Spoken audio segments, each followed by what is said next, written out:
A semana que está terminando na área econômica, semana de decisões na Copa do Mundo, foi uma semana em que conhecemos vários indicadores de maio e alguns já de junho em relação à atividade econômica. Por exemplo, tivemos as vendas de veículos automotores no Brasil em queda, em recuo em relação a períodos anteriores e fechando junho, portanto, o primeiro semestre, com uma queda acima de 7% em relação ao primeiro semestre do ano passado.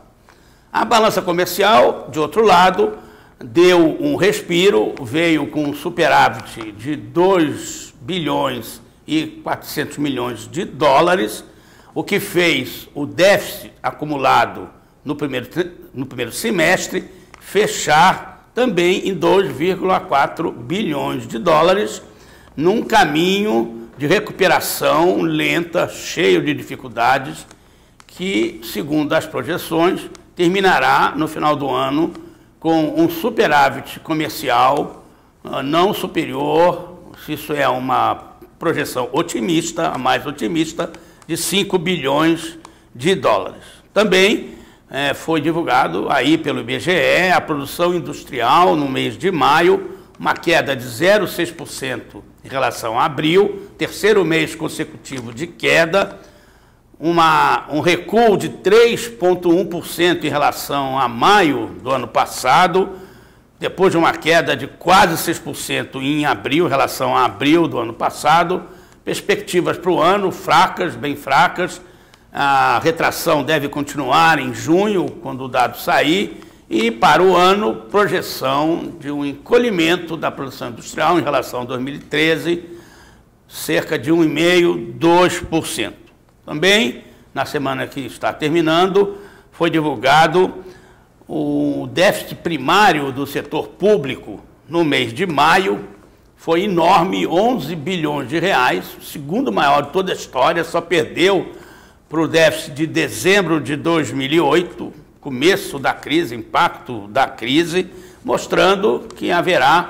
crescentemente dificuldade para o governo atingir a meta de superávit do ano prevista em 1,9% do PIB. No primeiro semestre, dado saiu também na semana que está terminando, caiu forte a entrada de dólares na economia brasileira, uma queda de quase 65% em relação ao primeiro semestre do ano passado, o que confirma que a moeda brasileira, o real, está valorizado ante o dólar por conta, em razão da ação do Banco Central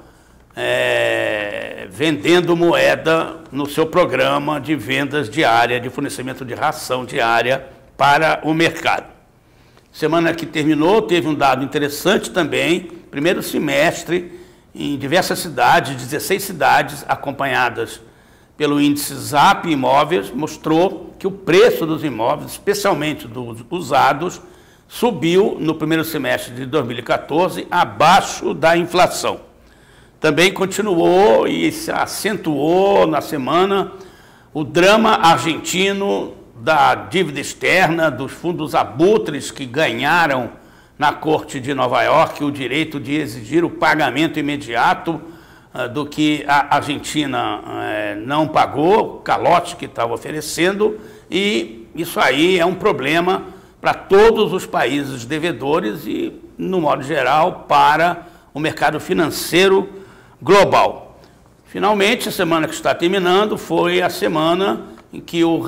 Plano Real fez 20 anos, houve comemorações justas e houve também uma oportunidade também importante para se reavaliar um pouco o que ficou faltando no plano que estabilizou a moeda brasileira e que propiciou espaço para um período, nos últimos 20 anos, de dinamismo na economia brasileira, modernização e inclusão.